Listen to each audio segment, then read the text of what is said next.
Make I don't go kitchen, don't go Eh. take stout for Oh, wow. fridge. Sorry, man. How you did that?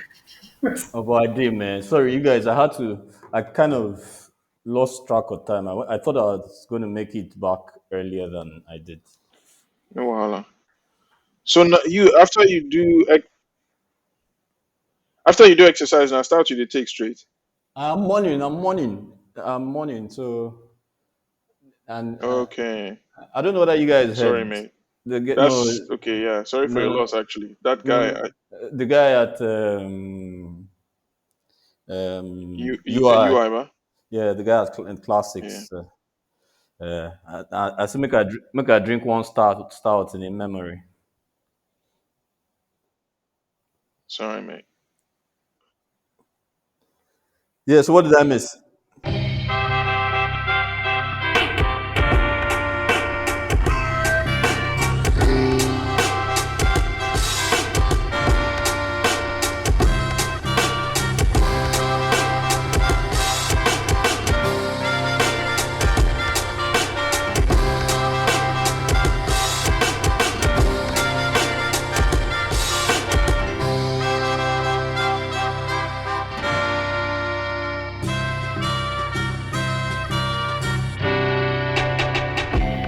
Yeah, I mean, over the course of the past couple of days, there've been a number of tweets and WhatsApp messages, on Instagram posts, etc., suggesting that there are going to be new mobilizations, new protests around the reopening or the planned reopening of the Lekki toll gate after the um, Lagos State Commission of Inquiry had voted to say that um, the majority of members recommended that the Lekki toll gate be reopened.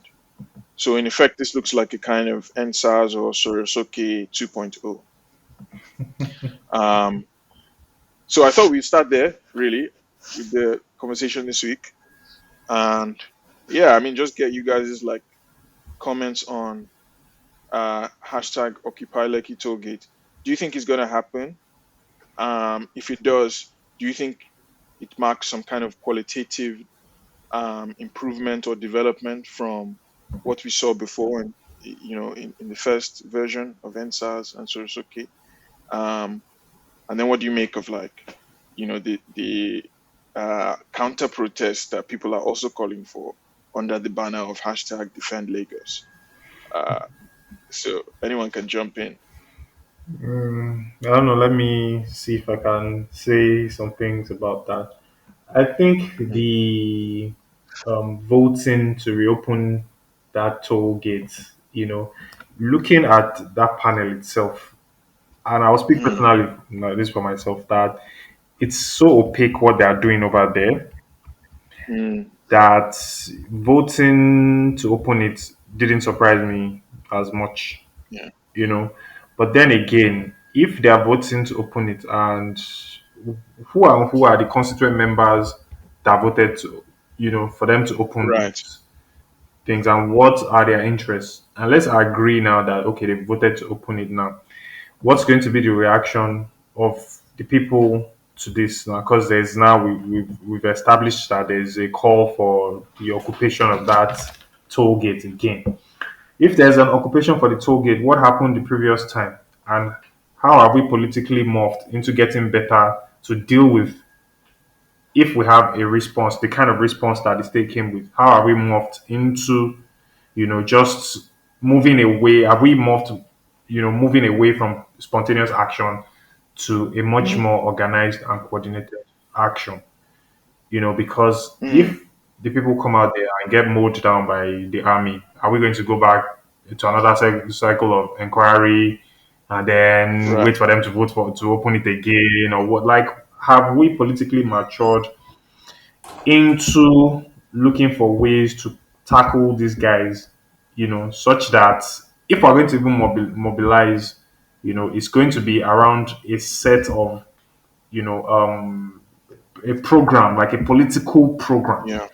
Not to say that the opening of this toll gate and everything that goes into it and the people mobilizing is not political, but we have to draw a line between Mm, spontaneous action and, you know, um, planned action. And this is where all the parties involved have to come together to draft a plan that can be politically charged so as to Yeah. tackle the ruling class, you know. And then for the counter protests that we have coming up, I think is paid for. Mm. Like I think they have people, they have people that are just on they have troll pages or handles Yeah, yeah, yeah. that keep The on bots. tweeting on behalf of the government and all that, you know. So I don't want to believe that this is organic because I think we had a discussion on that. You know, I don't want to believe it's organic. You know, Mm.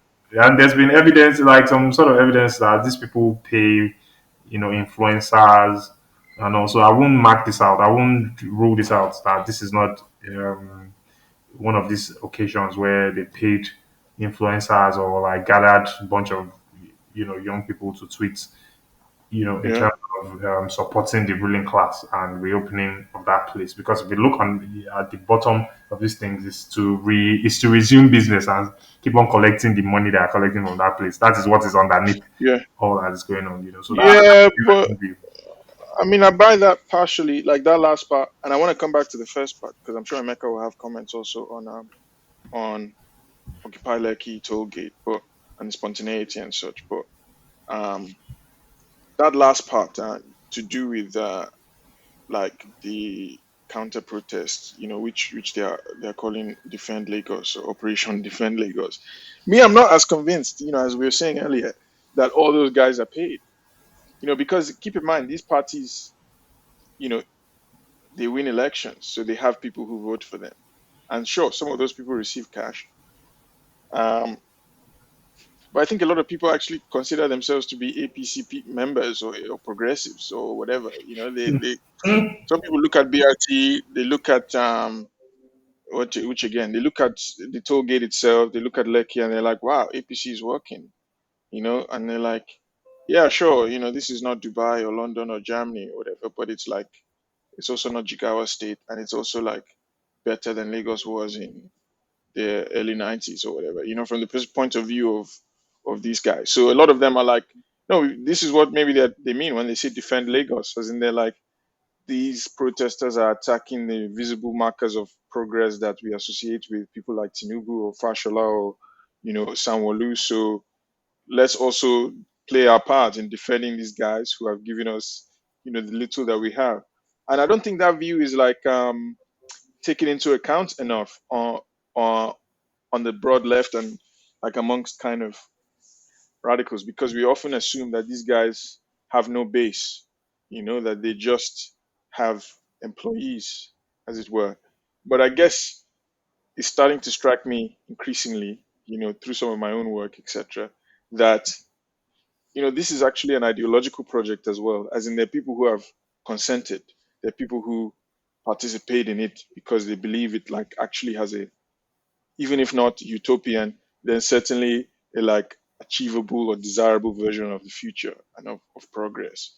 Um, so yeah, man. I mean, maybe that's like a lot of grammar uh, to deploy, but what I'm fundamentally saying is that I really do believe there is like people who genuinely want to defend Lagos against NSAS, as ridiculous perhaps as that might be. Uh, but I mean, you can respond to this defend Lagos stuff or to the earlier, to the earlier point about the Sorosuke 2.0 itself. But yeah, what do you make of this Oh, stuff? one more. Me, I don't know which one be which one again. I swear down because Yeah, honestly, these guys are just a bunch of jokers. I mean, across the divide now, and I'm not What? trying to This is be. the guy who was saying that we shouldn't come down hard on NSAS initially, and now he thinks they're both jokers. Yeah, so it's not the cost per se that I'm critiquing here. Yeah, I think that what I'm I trying hear to you. say here is that um,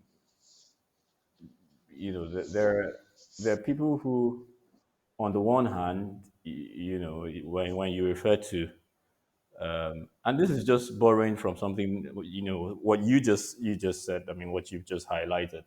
There are people who, and we've always had them, historically, people that I'd love to call political jobbers. They see a moment, and then they're going to seize it. They recognize the mm, moment, as one that affords them the opportunity to shine, to impress, their overlords. Some of the names you just mentioned, the Fashalas, maybe the Tinubus, and the sitting governor. What's his name now? Sanwo-Olu. What's it? Sanwo-Olu, yeah. Um, No, Babajide, yeah, but whichever one. those guys are there. I mean, so they don't necessarily need to be induced, But of course, we all recognize that politics in this country essentially boils down to patronage. Um, Mm, if they're able to pull this off, then you can be sure that down the line there's some kind of political appointment that might be waiting for them, in future. And then, mm, on the other side, I mean, I don't know how much you guys.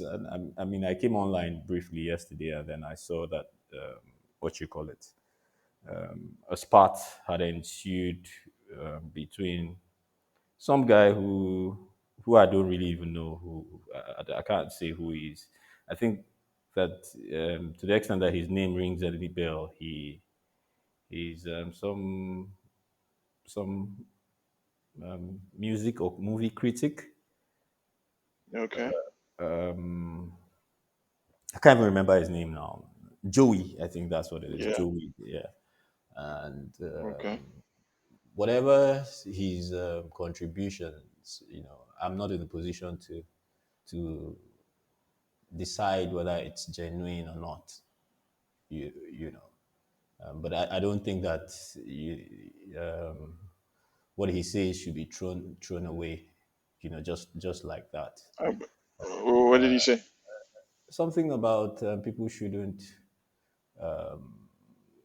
people who so it's almost something. So it's one of the critiques that I read, in the aftermath of, it's almost, in line with one of the critiques I read in the aftermath of the NSAS thing, where some guy who I think was a member of ASCAB said, something along the lines that if the protest had continued, that there was always going to be a fallout between classes within the movement.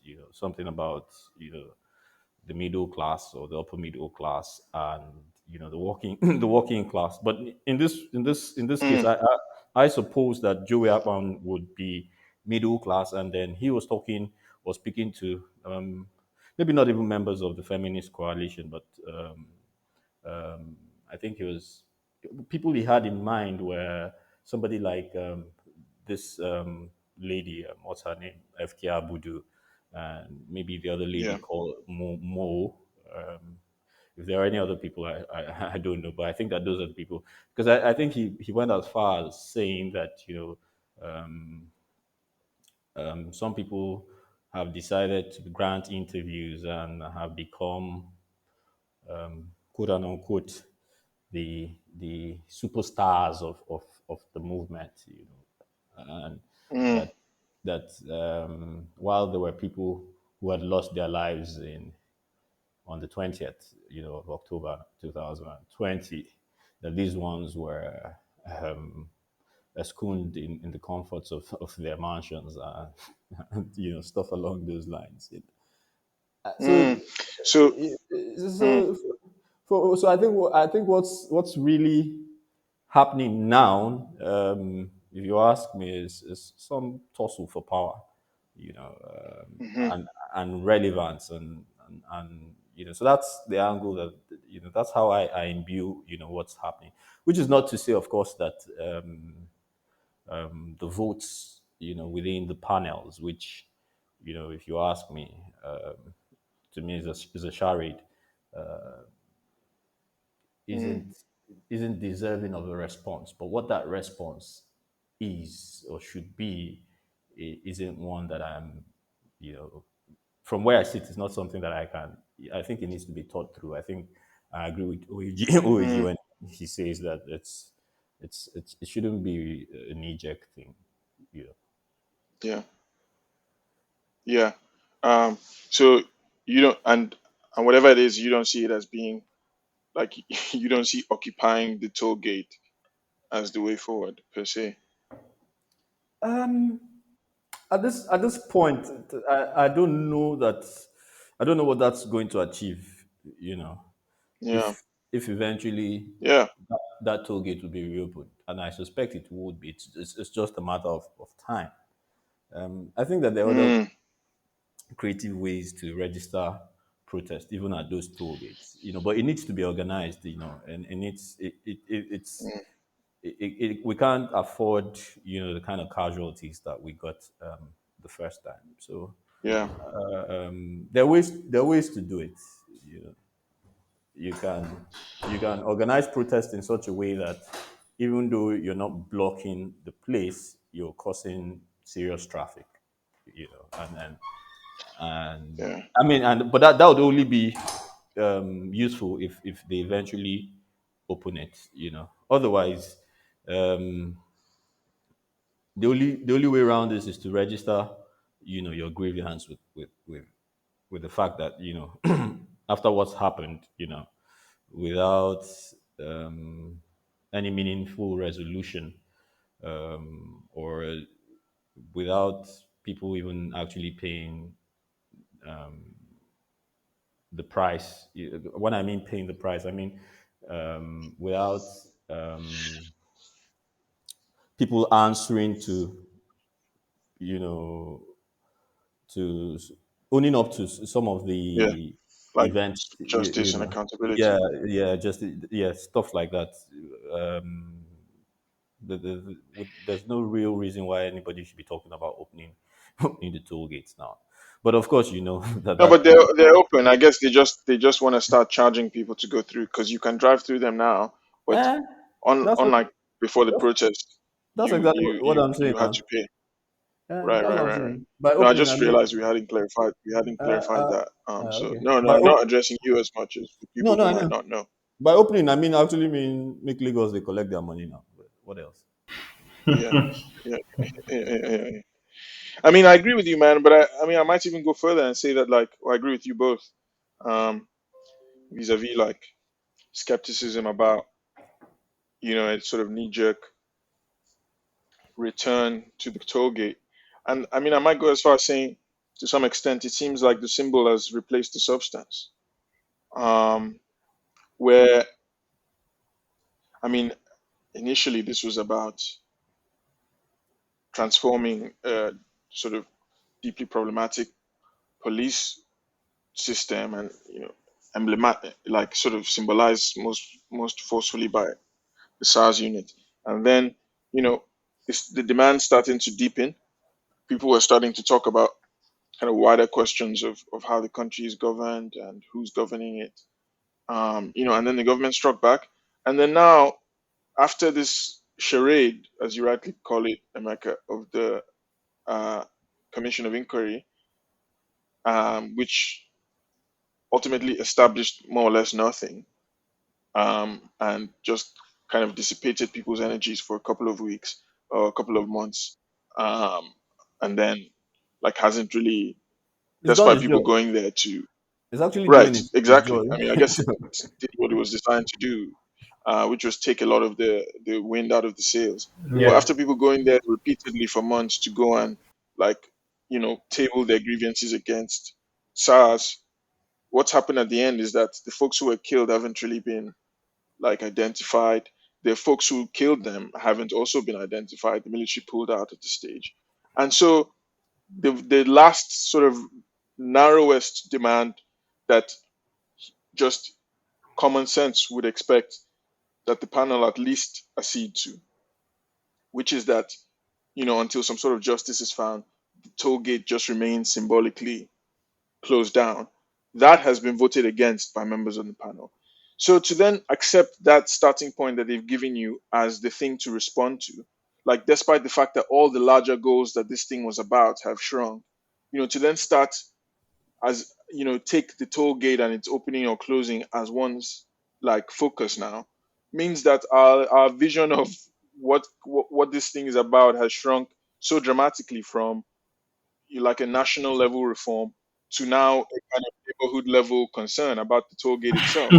So Yeah, it's almost like they strategically like clipped, continued to trim down the vision of this thing, you know, from the largest possible conceptions of what could happen here, including people who are calling for all out revolution, right?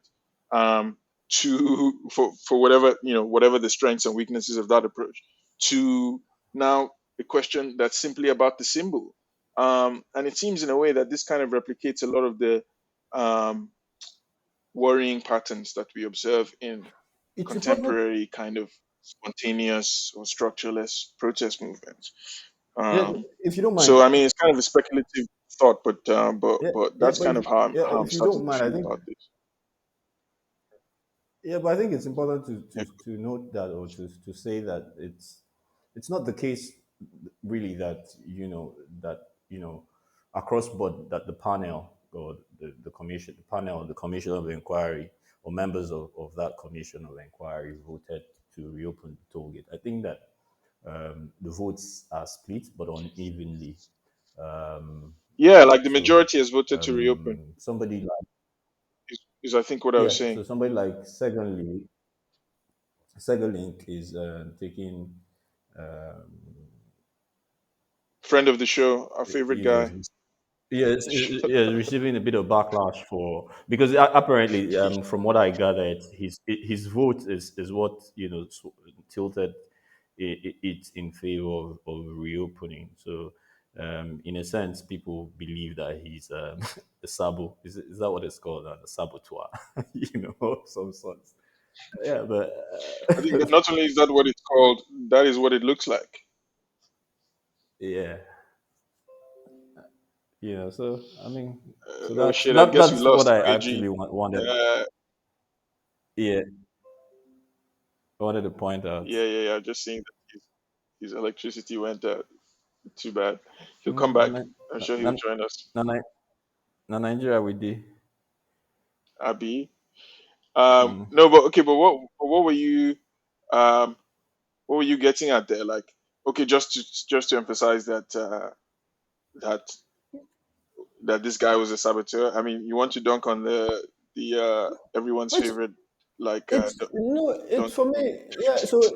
So I mean, when you, yeah, so if you follow these things on a platform like Twitter, for instance, which is basically a chatterbox. The tendency or the trend that you see or you observe is that um, opinions are split between those in support of, or who are making a case for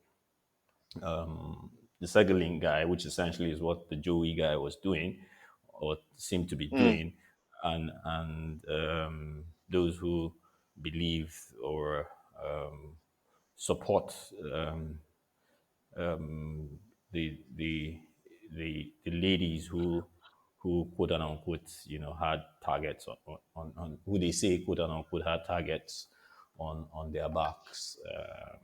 No, but what about the larger point that like we've gone from a moment that seemed rich with potential for what kinds of questions it could address to one where it's now a binary between open or reopen the toll gate. Like the symbol, you remember when we were talking about the toll gate in the first recording, we were talking about its kind of symbolic um, uh, meaning, and it's also like material meaning as a obstacle to the sorts of accumulation that have defined Lagos, the public-private partnership that the toll gate represents, to now being the kind of symbol for, just give us one last thing to hold on to, since all the other things we were demanding have effectively been denied us. Is that unfair? Um, but you do, if you recall, I was a bit, initially, I went from. being skeptical about NSAS being a movement to actually Mm. um, to a point where I actually began to believe in it, to to the extent that I even thought that it was a movement, or it had all the Mm-hmm. trappings of becoming a movement. So essentially, where we're at now, I can't really say that I'm surprised. Maybe Yeah. if anything, what I feel is disappointment. But then I need to even place that Mm. disappointment within context. Am I disappointed at the players, or those at the forefront of the protests, who played some major roles? Or am I even disappointed Yeah. in myself for even venturing to believe? But I don't know. So I'm, yeah, kind of disappointed, but I also know that I hadn't invested all my hopes in individuals per se. So um, what I think NSAS is work in progress, and so I'd go back to some of the things that we talked about in one of our first podcasts, which was, it's a movement is only as good as the demands that are framed. So I think that this at this point, people need to go back and frame demands, and frame them in such a way that they're very inclusive. So something I'd like to bring up, um, in between trying to finish the edits of a profile that I'm currently working on, I came online today to read in passing that um, some community, Ashanti, that Mm-hmm. was on the border of that toll gate at Lekki, had been demolished, by Wow. members of a certain agency of the state, you know, and When? today, so and So the community was demolished today. yeah, because from Wow. according to the reporting by Premium Times, certain members Mm. of that community had been witnesses or stood as witnesses. In fact, the major story, investigative journalism reports by Premium Times, some of the witnesses that spoke to them, were members of that community. So I don't know how much Mm. one would want to place any real meaning as to why that would happen, But it's Yeah. I don't think that it's far from, because what Lagos State, in fact, what the government of the day, or the Nigerian state, tends to do these days is that it likes to test the waters, and so part of what's going on for me is, I think, them trying to test the waters and seeing how much blowback, you know, all of this will get, and Well, well, I guess but they already recognized to some extent that when it comes to demolishing communities, I think they're probably quite like they've perfected the science of that. If you permit the kind of dark use of that phrase, and they kind of now have a certain like set of expectations about what's likely to happen and how little is likely to happen. Maybe some court cases, maybe some like protest, and then eventually it probably dies down. Um, so no, that's interesting.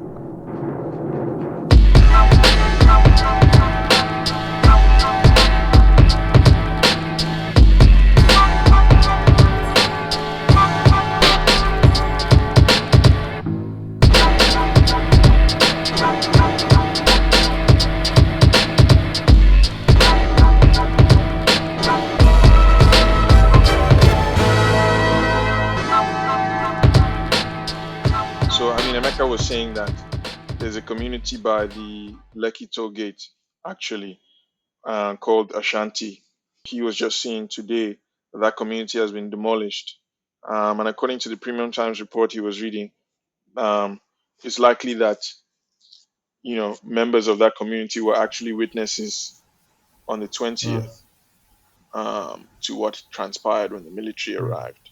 So he was just speculating that, like, this seems like a kind of final act by the government in just like, you know, taking their offensive against the protest one step further, it seems.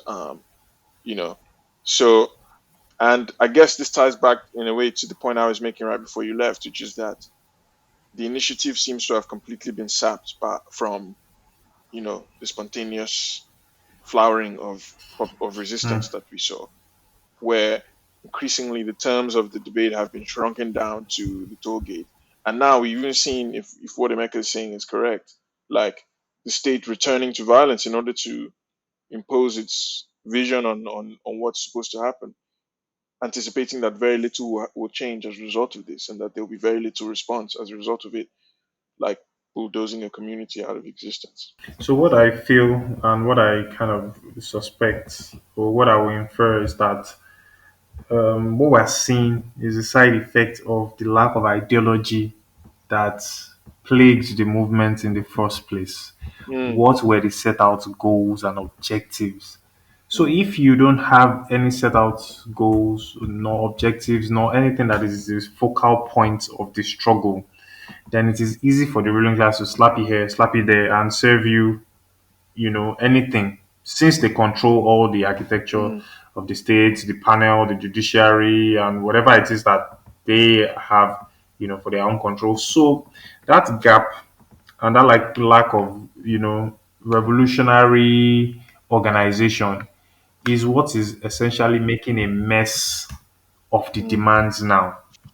It might seem as if, okay, totally. it's the safer approach not to have leaders, not to have, some sort of coherent organization and all that. But this is the pitfall, or this is one of the many pitfalls that can come out of not having, a clear set objective and turning that thing into a political organization.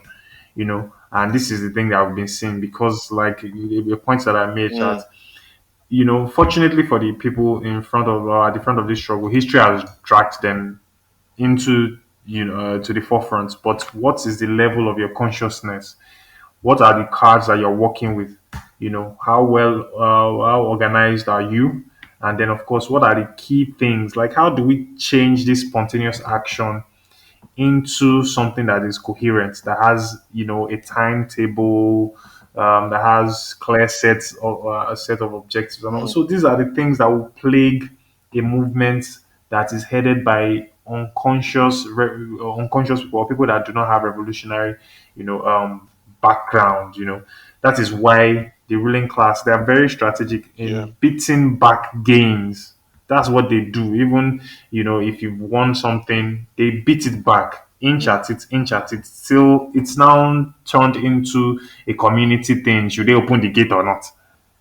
Where we started from something yeah. much more, deep, and then now we are talking about opening it or not. So even if they now decide not to open it, has that addressed what we started with in the first place? So these Mm, are the gaps. mm, mm, These are the mm, mm, gaps that only revolutionary consciousness can fill. If we don't have that, if we don't have at the forefront people that understand the nature, the true nature of this ruling class, then we'll keep on going around in circles, and then at best getting token, you know, like maybe gifts and all that. Because I heard they unfroze some accounts now, mhm, so we'll jump and be happy. But still, has that addressed the antagonistic relationship between us mm, and the ruling class that we have in this country? Has SARS stopped killing people? You know what I'm saying? right. So it's good to have something to Yeah. jump us up our backside, but how do we sustain it? Like, again, I recommend to people read Fanon's second chapter on spontaneity, its strengths and weaknesses. You will see where he talked about these things. When you start having the casualties, what do you do?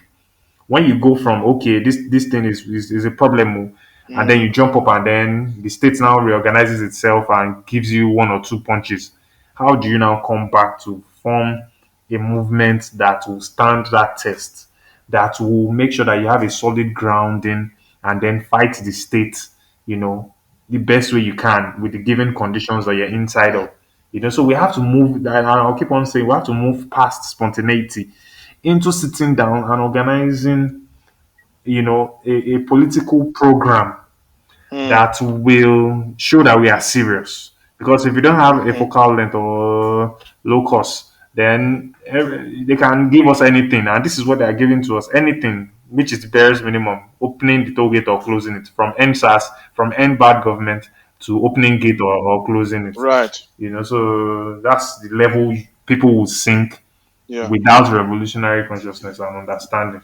Absolutely, man. I mean, I completely agree, particularly about the point about, or with the point about organizing, with the point about like learning from our mistakes, learning from what happened last time, and now using this moment to make a conscious intervention and not a spontaneous one. Um, I want to talk a bit now about the left as well, like because there's an extent to which the participation of the left in the initial NSAS movement, we discussed it to some extent, but we didn't go very far into it. Um, so I mean, there have been a lot of tweets, or a number of tweets from the folks who tweet with the hashtag Revolution Now, um, and folks who um, are part of that movement in support of Occupy Lekki Toge. How would you account for that, um, given the fact that this seems to look like the initial kind of lack of cohesion of the initial protest, um, except worse, except that in fact now there is much more kind of division within the ranks of the sort that Emeka was talking about. And people have also seen the repressive arm of the state. So some of the kind of like excited, happy go lucky, dancing, eating rice, some of that sort of good vibes of the initial protest now seems like it's unlikely to be there. So how do we account for the support that certain like groups on the left are nonetheless giving to um, uh, this call for a second occupation of the Um, Lekki tollgate? yeah, I Um, think yeah, what do you Yeah, I make of that? And think then it's maybe very Emeka will go. essential to, especially people on the left, to always be at where there's agitation, but not senseless agitation, not anything that is, Mm, like knee jerk. You have to be there to modify the character of this mm, agitation, because obviously you know how the workings of the state mm, better than this. Like, we have classic texts that tell us that the state is violent. Like, that is the number one character of the state. All the people that might be there, that might be liberals, that don't know how these things, we know that the state is antagonistic to the will of the people, and it doesn't hesitate to use violence. So being there now, how do we pull resources together to mm-hmm, modify the character of the organization and agitation, and to give it to arm the people there with the proper understanding of what they are up against? Because the previous one seemed more of a mm, social gathering than a political gathering. You understand what I'm saying? yeah, Yes, so yeah, in many ways. if we truly understood or understand the nature of what we're up against, then it will call for a better form of organization, and this kind of approach and seriousness that will be devoted to going at this thing will maybe heighten. You understand what I'm saying? So I feel that the left, or the revolutionary people, all the people on the left should kind of Mm-hmm, come together at mm-hmm, first, because I fault them to, because they have lack of unity. They are splintered into numerous groups, and then we should be able to agree on the minimal mm-hmm, program for this crisis. Now, what do we want to achieve? How do we put in our own views there, and mm, again use the violence of the state to educate people that if you come out again and do what you did, it is most likely that you will be shut down again. It is most likely. So how do we now right. jump Mm-hmm, this phase of needlessly losing lives into transforming it to a political movement and political structure that is embedded with revolutionary demands and even revolutionary force. So that this ruling class too will know that they are up against something like we've Mm. matured past jumping out. We can always we can get the numbers. We've proven that we can get the Right. numbers. We've Right. proven that we can get the And numbers. like, But I guess that's part of yeah, the challenge is that, yeah. so how do we Hmm. mobilize and organize and then use this and then Sorry. use this for political to win major gains and then stand on that gains to grab more gains, and then incrementally win the freedom Mm. that we're supposed to get.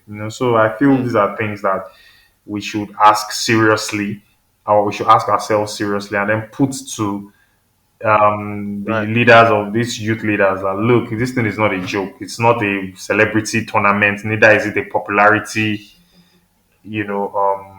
game or something. So You can't. yes, Yeah. that's Yeah.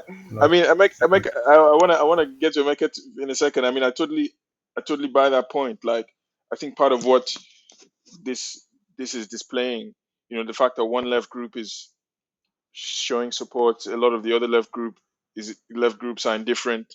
Some people are opposing. Of course, illustrates those very divisions within the ranks of the left that you're talking about.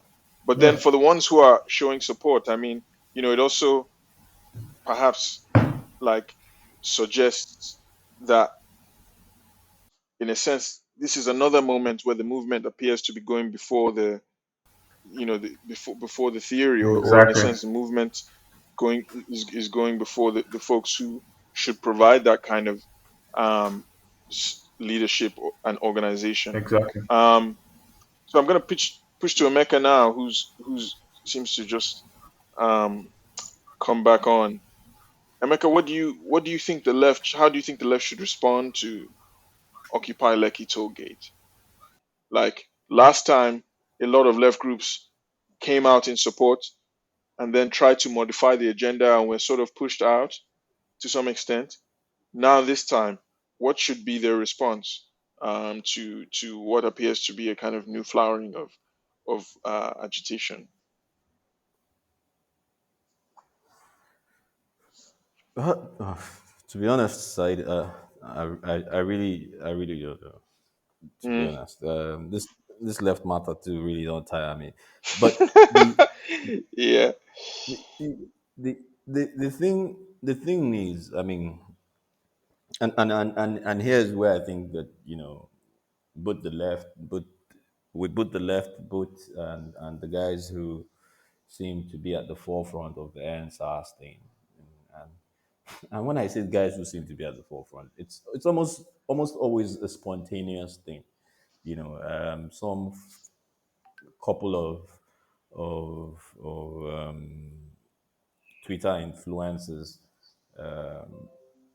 react to something, and because they have a Mm. following, people jump on it, and so there's no real thinking that goes into to this, and that's why you get all sorts of bickering, Mm-hmm. as to what's the right course of action to take. Um, Yeah. and so what usually happens is the guys who are pushing the revolution now agenda, who if you ask me seem to be in a hurry to want to get things done. When I mean things done, from where I You're- sit, and I uh-huh. might be wrong. I think that their end game would be some kind of regime change. um, Mm. just want to jump on anything that's so I think OG is back on here. Nice. um Yeah, you can hear his audio. Yeah. so, yeah, so these Nice. guys want to they just so to the extent that I and this is my opinion, which is not backed by any fact. It's important that I Yeah, and say to that, but clarify, my my you my know opinions are always backed by facts alone. facts, logic, and reason. Let's So go. me and Emeka are different in that, in that sense. I'm just kidding. Yeah. If you use that one, senior me, but still, At I all. mean, yeah, yeah, but yeah. So the guys with the revolution now, I think they just jump on anything that's trending. Actually, something, and usually what I find very puzzling and very funny about what they do, or their own modus operandi, is that it still leaves the essential questions unanswered. How do you Mm, mobilize the lot of the working class, the mm, 90%, the guys who happen to fall within the bracket of those who, everybody has decided, or most people have, or well, a large chunk of the guys who would chatter on Twitter, for instance, have decided to label hoodlums. How do you mobilize them to be, part and parcel of this thing in an organized way, mm, so that it's not the case that, for all your bickering on Twitter, when push comes to shove, the middle class is basically isolated. mm, I don't know if I mentioned this to any of you. Um, the other day I went to Tinapa in Calabar, and yeah. I saw what these guys had done in Mm, in that place, in terms of looting and just outright vandalization of the space, and it was nerve wracking, to be honest. And yeah. so all I could do was take pictures, just for the memories. And just as I wanted to leave, there were a group of guys, hanging around, somewhere, one of the mats there, abandoned, of course. Mm, And I'd seen them from a distance, but I didn't even think that I posed any threat to them, or that that they posed any threat to me. But unknown to me, these guys were just biding their time, waiting for me to come, really close to them. And mm. the next thing, um, if not that I was lucky, the guys I went with had pulled the car very close by, and so it was just a matter of five, six, 10 steps to the car when these guys all rose up with machetes and sticks and all Man, sorts. that sounds scary as hell. I mean, I don't want to make jokes, but I also feel like tempted to say, why didn't you immediately start engaging them in revolutionary theory, man? I think that would have been an opportunity for you to immediately start mobilizing the lumping elements towards towards seizing You power. know the pro, you know the problem be say, to do that kind of work, we need reach two or three. So maybe the next time Yeah, you're in town, we'll venture That out. endeavor. no, we just print out some pamphlets and we head there. No, but I mean, you were making to more seriously, you were making the point Yeah, OAG had just been yeah. making as well, which is that, yeah, I mean, you know, even for the left, it cannot be a spontaneous, like, adventurous endeavor. It has to be an organized endeavor where we bring our best to bear, in trying to intervene productively in these moments, rather than kind of jumping in a sense from one hashtag to the next. And maybe that's kind of unfair or harsh to say, but It's not. that seems hard to escape. It's not. It's not. Because this society will never stop giving you hashtags or things to complain about. But we say we're revolutionaries, then how do we make a correct and up to date assessment of the class component of our society and use that for revolutionary work? That is the key thing that is Mm, missing. What is the class composition of this society? We have, people that has been, lumpenized or made lumpen elements, like largely. So if we understand that this is the large chunk of society, then what strategy are we employing to connect with these people? Are we just boxed up, mm, on Twitter, talking to ourselves and then bouncing hashtag back and forth? Like, what is the thing that we are doing to connect with these people? Not that we're just jumping from hashtag to hashtag. And this is what I, felt that we should have learned from the previous NSAS Right. thing. That like we must be dialectical in our approach. We must assess the real conditions, our own specific conditions on the ground. We get on more for ground now, and na them plenty pass. Mm, So how we go take how mm, how are we going to connect with these people and use them as a revolutionary force? This is the thing that is important mm. because if we don't, as Fanon has said, they are going to be tools in the hands of the oppressor. In don't talk am. They are Right. going to jump in the struggle, I mean, in the antagonistic tussle, but they are going to be on the side of the oppressor that will throw some small change, to them and all that.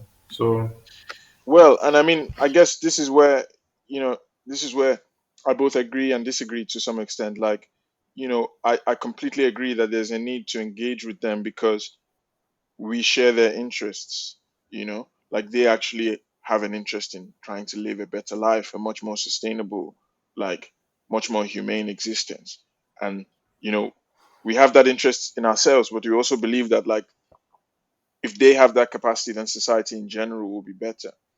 But I mean, I guess what I'll push back is that I don't necessarily see them simply as tools. I see again. I think that like a large number of people actually buy into the existing system, irrespective of their class position. So there are people like across the various classes, from the bottom to the middle to the top, who are like, yeah, actually, Tinubu is not bad. Or like, actually, you know what? I'm an APC person, and I'm gonna walk from my house to the registration point and actually write my name down and get an APC certificate, and join as a member. And that's part of why I think that the left's job absolutely needs to be much more organized and much more strategic, because we're not fighting an ally who is, I mean, we're not fighting an adversary who is actually universally viewed as illegitimate. I think the battle is also ideological, as in some people actually do think these guys are providing, if not the perfect alternative, then at least a workable one. Meaning that it's Yeah, not but why simply a not? matter of joining every hashtag at all. It's actually a matter of also like trying to present a case that you have a better alternative. That, somebody who's sitting on the sidelines assessing both sides can make a decision that no, what these guys are pitching actually seems both much more achievable and much more desirable.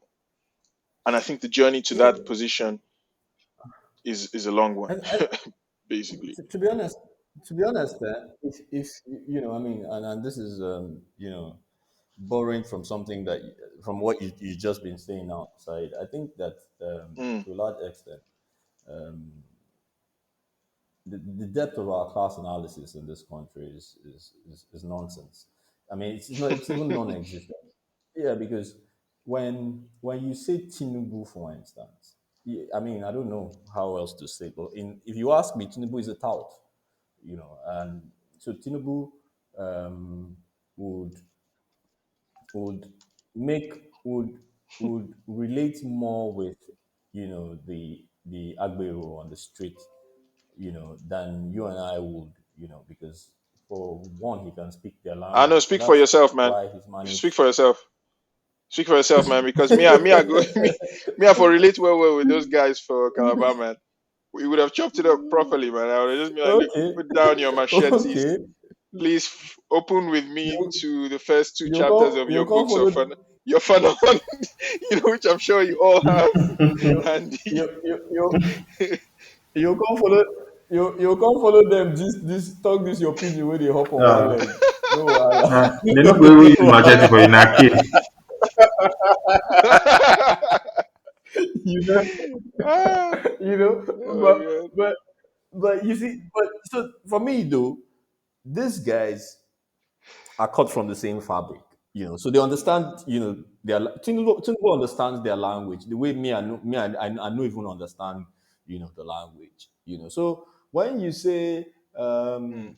when class analysis begin to look at Tinubu as some sort of um, maybe because he straddles what you call the upper class today, but forget his background his background, then I think that there's something missing, because I know for a fact that when you go across, I mean, if I don't know anything, if you go across Nigeria in all state house of assemblies, what you'll find mostly as members of those houses are cult boys, Mm, in from 20 years ago, and then you have governors who belong to certain confraternities and stuff.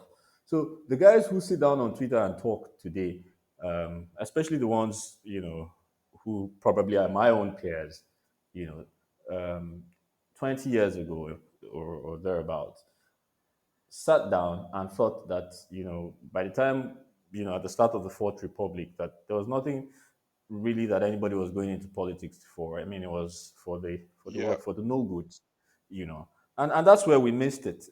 So what you find is that those guys have tasted power and they're not going to relinquish it, for without a fight, I mean, I and think I think you're raising a lot of interesting points. Sorry to interrupt. I think honestly, we really should get into now.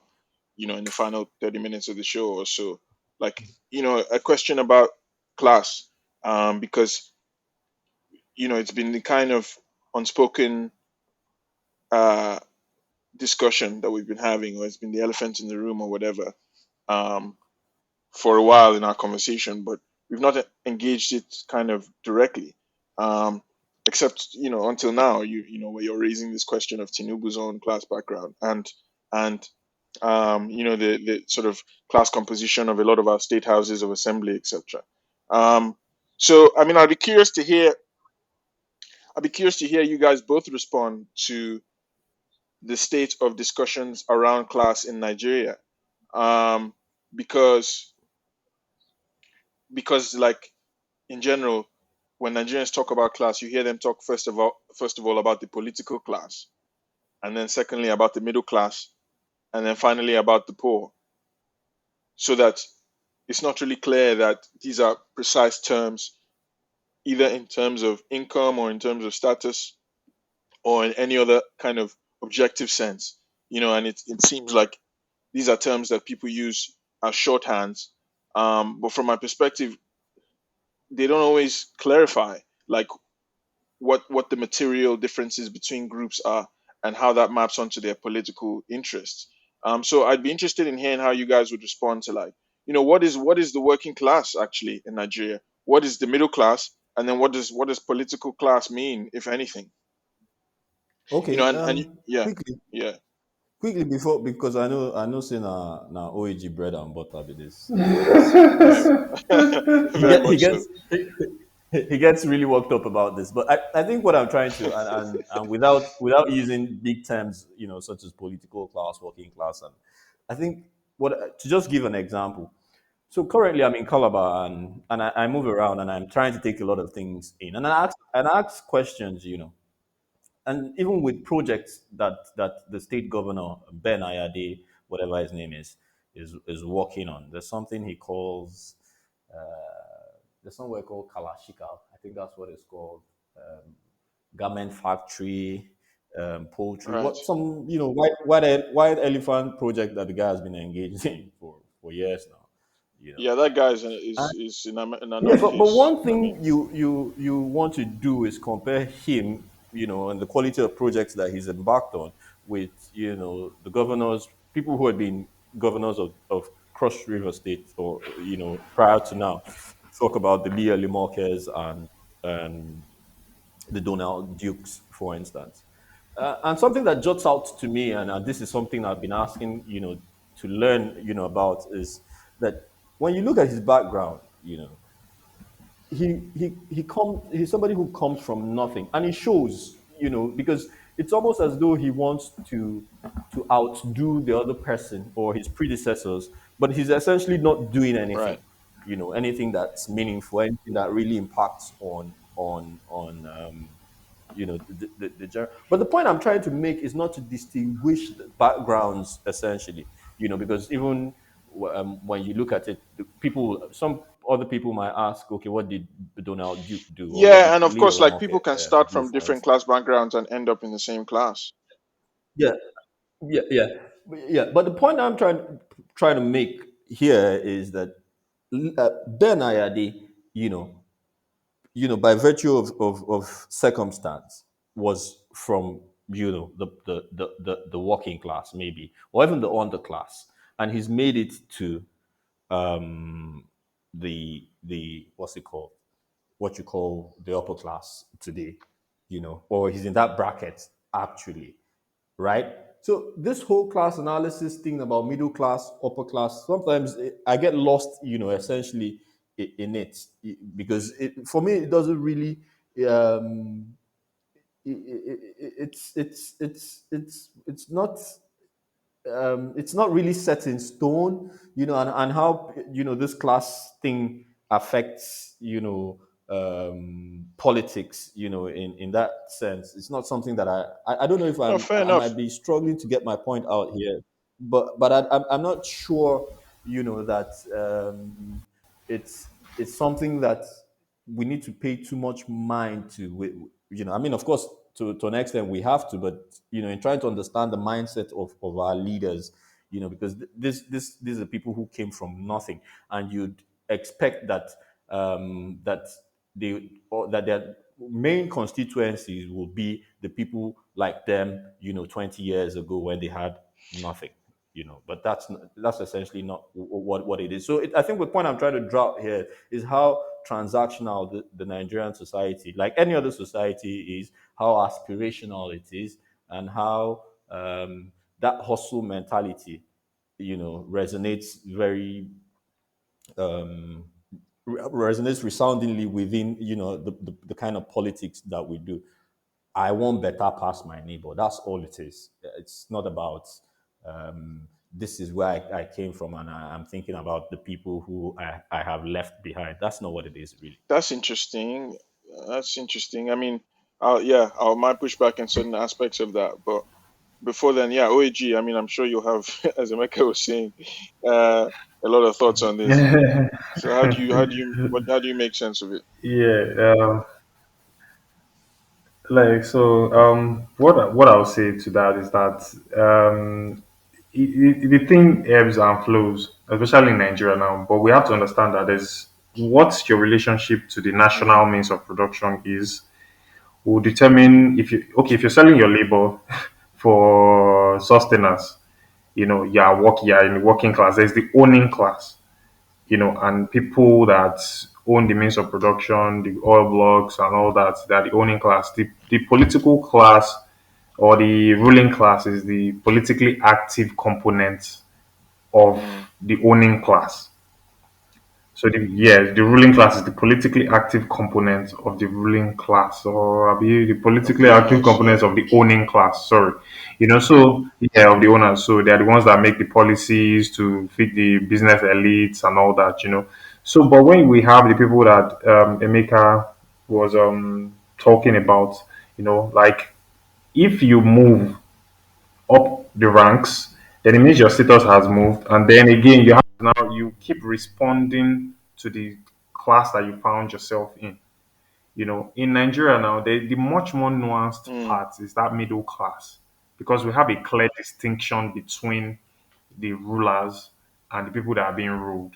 But inside of the people being ruled now, you have this middle class that maybe they are top business execs, or people doing well employed and all that. Then you have let's say petty traders, petty bourgeois elements, people, I think we're discussing before the main recording, like people that see their life sinking gradually downwards, like into poverty, because of the contradictions of this society, whereby the continued accumulation of wealth and continued monopoly by these people have now started choking the whole system such that you don't have any kind of upward mobility, and then you just have people either frozen where they are or mm, sinking downwards. That's to the lower middle class. When you look at how much you invested in your maybe stall, and then the cost of production has increased, and then you're running at deficits. mm, And I think I made mention of how important that class is. That in an analysis made by Chinese revolutionary about the class component of the Chinese society, saying that that's lower middle class that see their material condition going down the drain year in year out. They are the very very important aspects that revolutionaries must tap and connect with. So in Nigeria, if we're going to graft that into our own context now and say, look, the central bank, I mean, World Bank is saying that so and so amount of people are slipping into poverty. It moved from 70 million to 80 million, and they were Yeah. up the ranks before. So it's not something that, as Emeka has rightly said, especially for that middle class strata, it's not something set in stone. But we should not forget that society is Mm-hmm. in constant motion, and class is like someone that was poor can Yeah. get even poorer. Yeah. Yeah. Yeah. You understand what I'm saying? So someone that was poor can get even poorer. And we should understand that a proper analysis of this substratum inside of this our society will give us a clearer picture. Ayade now might come from nothing, but once you Mm. get into that top Oh, level OG, and you, but being you, part but of the OG is fascinating. so The point that you just fleshed out. All right, but I mean, and this for me, I don't know if I'm adding to what you've said here, but it's always something mm, that I find that I spend some time thinking about. I think that a lot of people in this country live, I mean, across class divides now, live in a bubble, under some sort of illusion. And I think that's where they coined this whole hustle mentality Mm-hmm. from. So if you look at the aristocratic families in this country, Yeah, but you just said you didn't. You just said you didn't they've find always class had. useful, and here you're calling some families aristocratic. No, no, no, no, no, no, no, no, no. I'm saying that I'm sure that they're useful, but sometimes I think that to get fixated on it, Mm. in trying to analyze political trends, or politics, and the way it's happening. For me, I think to an extent it's useful to think about the economic conditions of Nigerians and how it affects their reaction to Mm-hmm. politics. But to talk about politicians themselves, in how they relate with you and I and the masses. Sometimes I don't. I'd rather listen to what people say and what they do, or I mean, pay attention to what they do as opposed to what they say. But when I'm talking about aristocratic families and or the upper class families in this country, I'm only saying that to say that over the time they've amassed wealth, and there's not one time in the history of this Mm-hmm. country where they've stopped amassing wealth, their kids, because what essentially it is that they've made a name for themselves and they've sent their kids to the best schools and all whatnot. Then you have people like me, for Christ's sake, who my grandfather was a coal miner, who died as a result of an accident from palm wine, falling off a palm wine Oh tree, man, that's the and glorious. somehow managed to send his own That's the son. glorious way to go out, man. I've got to say, he went And out then like a straight thug. some That guy. people are crazy. Props to that somehow guy. managed send his own son to school, and then his own son, then managed to send me to school somewhere, um, and then by virtue of the fact that perhaps maybe along the line somewhere in secondary school, I was in school with one of the members of this aristocratic family, and then I begin to get the illusion that somehow I can rub shoulders with these guys, and that any other person beneath me class wise, doesn't as far as I'm concerned, I'm not connected to those Right. people. There's really a disconnect between myself and themselves, and that's what you find in this society. So that the people that I aspire to be like are the people who, for 5, 6 generations, have been making, have amassed wealth, and that maybe because I have a work that pays me, and at the end of the month 200,000 naira, I think that I have arrived, and it doesn't matter to me whether at the end of the month, at the end of the next month before my salary comes in, I'm already on credit, so I'm living paycheck to paycheck, as it were. But because I can speak good English, because I can manage to get two or three good pants, and I have a whip somewhere. I can turn up at some events. Yeah. It's this whole illusion, of we're in a good place, and if we stick to shining the boots of those one or two classes above us, we'll break even. I think that's where really the disconnect here is. Yeah. And that's why it's difficult for us to really forge any kind of solidarity with the people who really matter. Yeah. And so I don't know. I get rather touchy when No, I I mean, I discuss I these buy issues, the but point to some Yeah. extent, it's but it madness. doesn't strike me as though like Nigeria is unique in the terms that you're describing, because what society can you go to where there aren't people who are kind of, yeah, who aspire, Aspire. like in a global capitalist system. The name of the game is to try to climb up the ladder at all costs, even if it means stepping on the head of the person in the cubicle next to you, or the person on the industrial line next Yeah. to you. And then it makes the job of forging solidarity not just from with the people below, but with the people adjacent, difficult. And Mm. I guess Yeah. Yeah. so then that becomes a question of ideology. Like, why is there that barrier?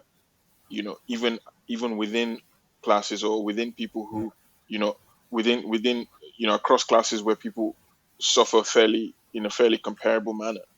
But I don't think that invalidates the utility Mm. of having a perspective around ownership, around labor, um, and also around status, which is, I think, is the point, part of the point you're raising here, that I completely buy, which is that it's not simply a matter of Yeah.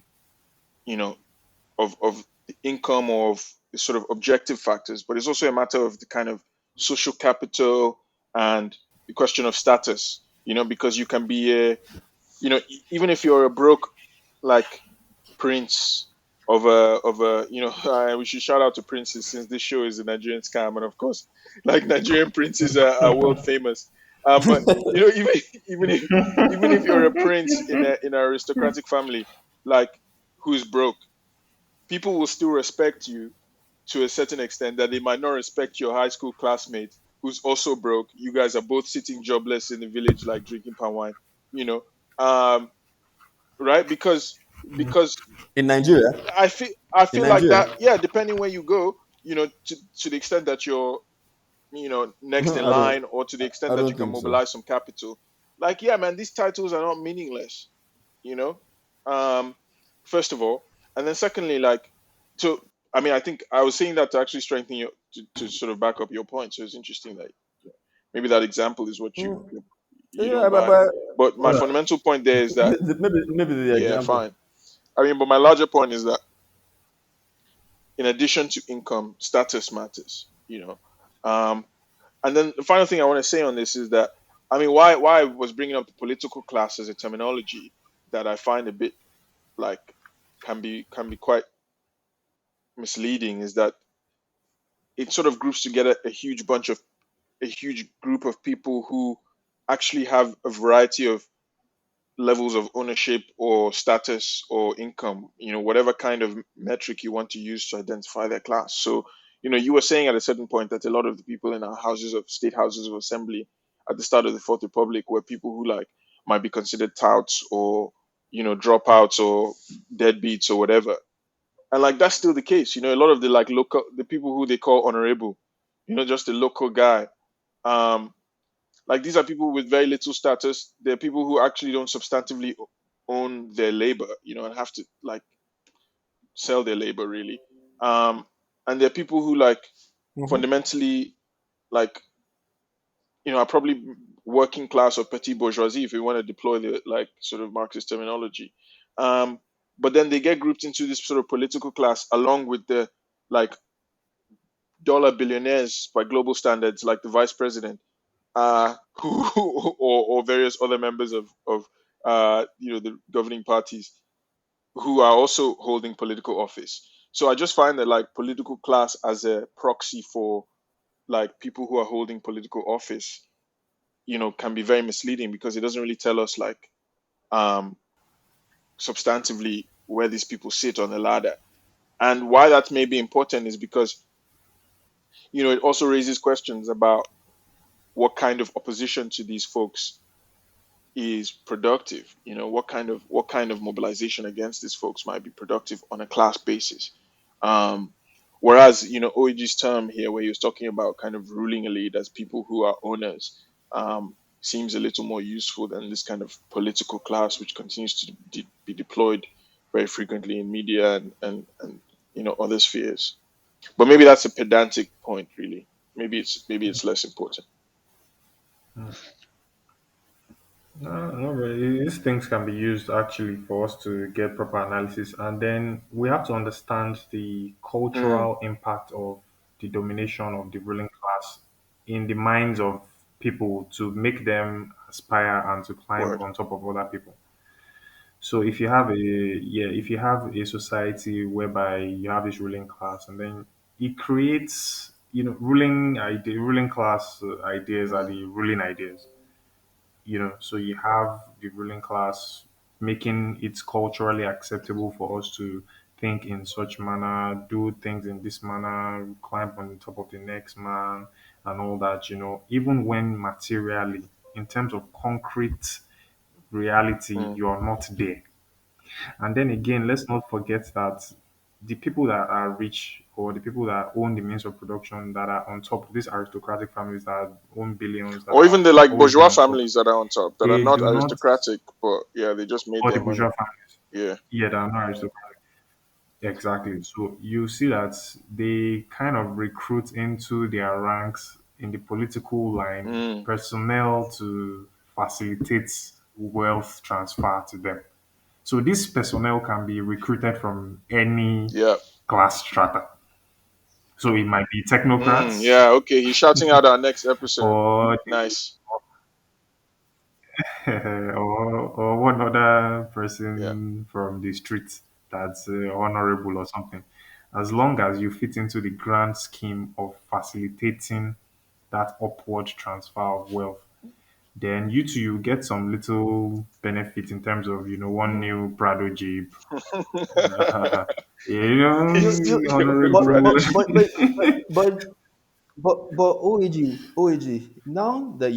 Yes, sir. now that you bring in technocrats I into mean, this, I we mean, can't go very and I far into might be that wrong. because we're almost out of time. But Yeah, yeah, yeah, but yeah, yeah, yeah. Just to say no, that, like, this is that this was is me tasteful just of him to bring it up, seeing as it will be yeah, our next this is conversation. me this is me this is me thinking out All right. loud.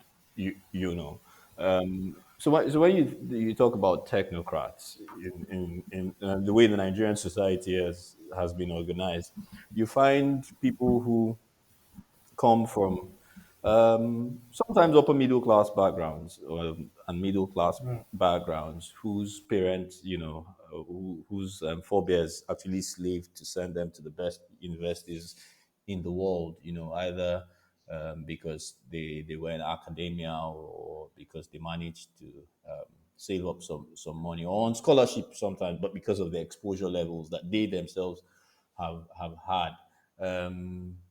People who've been to the Harvards of this world, the Cambridges of this world, and Yeah. whatnot.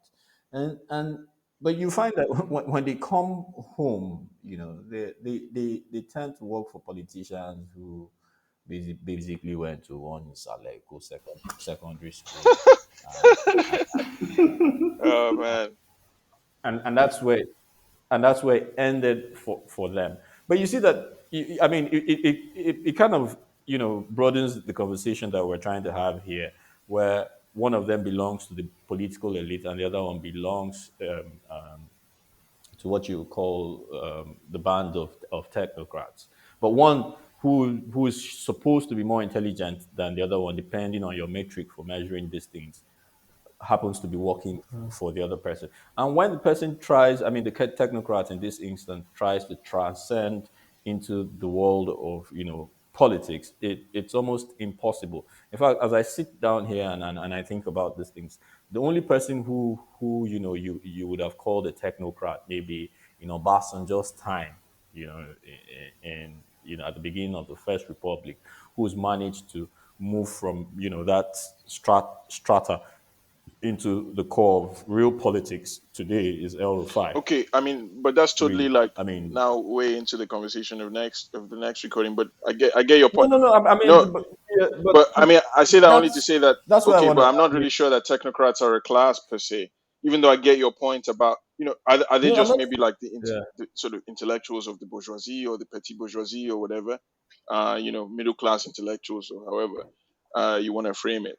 But I guess I get your wider point that like just because you got a good education um, like doesn't necessarily mean you're going to come back and be deployed in the interest of the masses, I guess. Or sorry, maybe I'm butchering your point. No, I'm just saying that it's fascinating how people who come essentially from backgrounds that you and I might consider the upper class, eventually work for people who come from backgrounds that actually were even are even beneath their own in the Nigerian um, in Nigeria. Yeah, but then yeah, I mean that points to the point that maybe it's not about where you come from as much as it is about where you are right now. Like whatever fancy school you It's the went to or order you whatever. are Like fitting into. you know, It's the order, at the yes, the moment, established yeah, order that you are fitting into. So you can be exactly, recruited as a personnel from whatever rank of society where you come from, but yeah, the order you go forward into to fit into is what now determines what you mm, play in the larger society now. So you might come from Bele, something, something, something, and then you be the same person that is dealing with your class, so people from your class source because of the order and the role yeah, that you are filling in society, how society is arranged in an antagonistic mm, format. So I think that is the major mm. determinant over here. Okay, let me pose a controversial question, and maybe America will like this terrain better to some extent, and I guess we can maybe also use it to flesh out some closing thoughts, perhaps. But I mean, is it? What do you make? And OAG, you have comments on this as well, I suspect. What do you make of the critique that class is a Eurocentric concept and that doesn't really even apply in a context like Africa or like Nigeria? It's one you see a lot in the kind of like circles where sort of post-colonial criticism is deployed. And it's one that's been leveled against like Marxist or other forms of universalist um, theory or conceptions of society. That in fact these societies are so much different from the industrial society in which Marx was initially theorizing, and which kind of ideas about class, the bourgeoisie, the petit bourgeoisie, the working class, etc., initially emerged. So that it's inappropriate really to even discuss these concepts here. Yeah, what do you guys think of that? I can kind of guess what you might think of that given what you've been discussing, but how would you address that kind of query I directly? mean, Um, for me, yeah. for Do you me, want to I go, mean, Emeka? Or from where I come from, I mean, the southeastern part of Nigeria. And this is a tough one, really. But um, I don't know that class didn't exist. You know, the sense in which it did is what's up for debate here. no, not even about pre-colonial times or whatever. Even now, like some Oh people no, say, no, no, even that's now a the whole lot of class is that's a whole lot of Eurocentric. rubbish, if you ask me. Uh,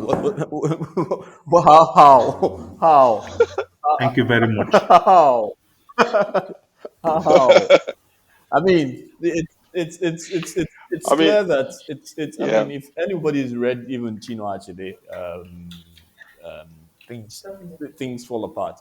yeah, You see how these.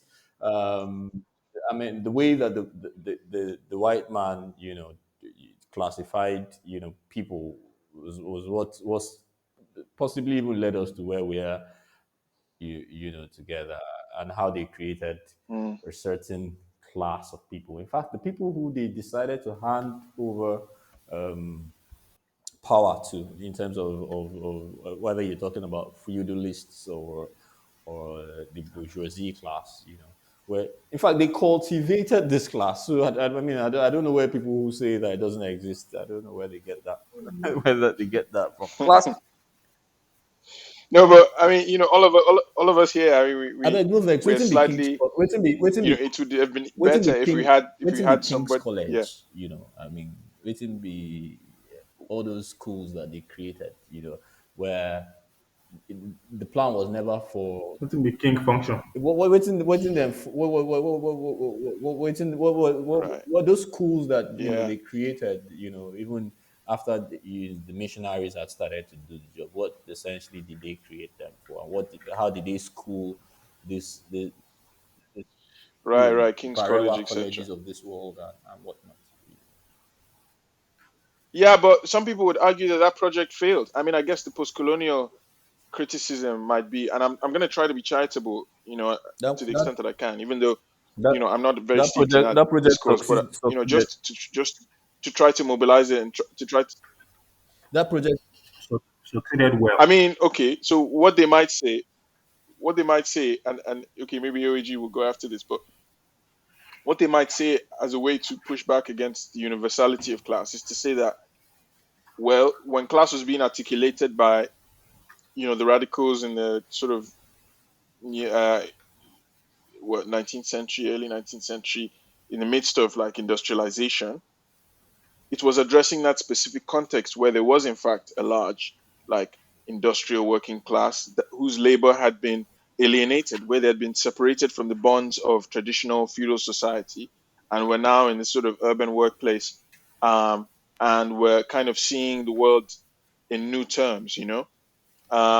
And that's where kind of notions of class consciousness start to emerge. Whereas here, in post-colonial world, by and large, that industrialization has not really happened. And so, from that perspective, and I might be butchering this, but this is one of the ways in which people articulate a kind of criticism of the use of class in the third world, because they say, well, there hasn't really been substantive industrialization. So, to what extent are people actually separated into meaningful So, classes? so, And so doesn't I that think term just try to transplant something from one context to the other? I Um, think I yeah. think for those kind of people, it's a testament to their intellectual myopia and not being able to graft universal ideas Yeah. into local context. We are talking of the law of gravity now. So okay, maybe Newton sat under the tree and apple fell on his Mm, head. If you can sit down under your own mango tree, apple tree, and mango tree, just draft this. The fruits that is different.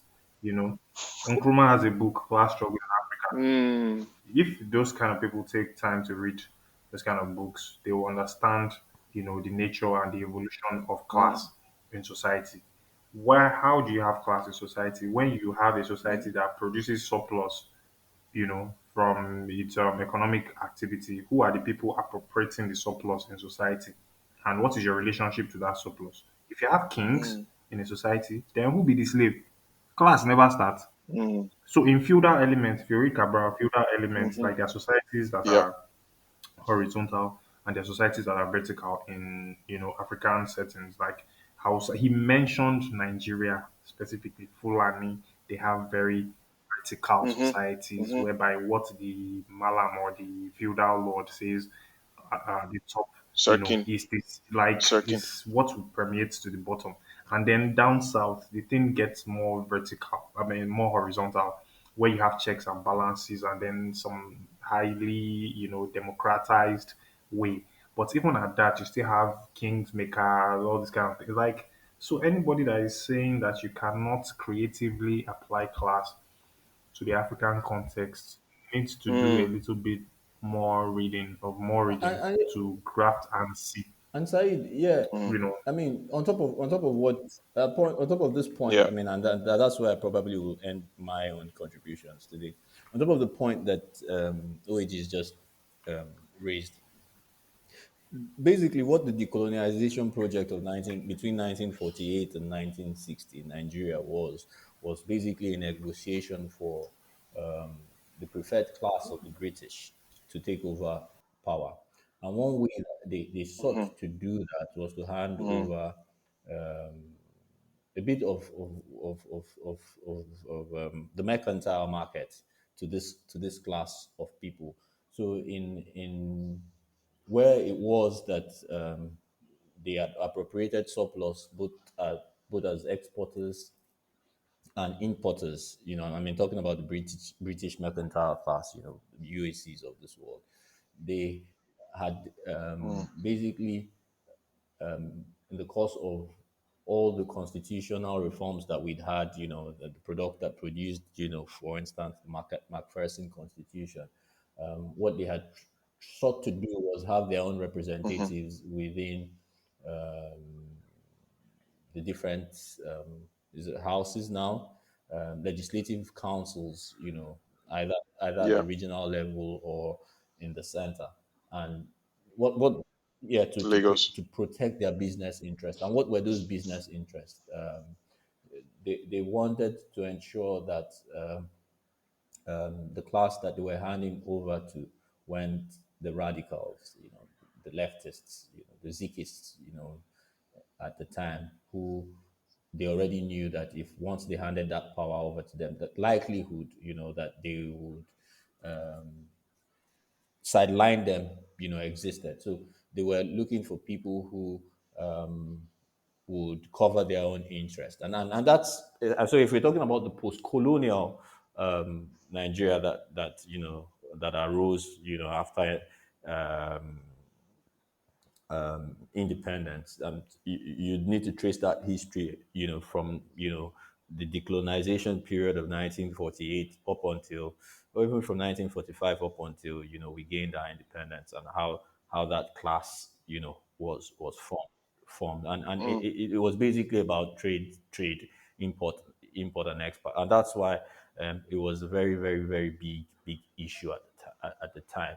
And I'm hopefully next episode we Mm. might be able to take a stab at what Okonjo Iweala is probably going to the World Trade Organization to do.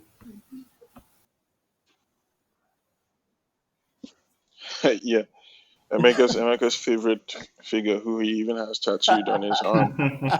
Um, but no, totally. I mean, there's a lot of conversation to have there, about about progressives and technocrats, and we'll come to that in the next episode. But I mean, I really buy much of what both of you have said, and particularly I'm vibing with what Emeka's just said about how decolonization was handed. This sort of independence movement eventually was kind of taken over by hook or crook, as we were discussing in the last episode, by members of the kind of bourgeoisie and the aristocracy, right, from the north and south.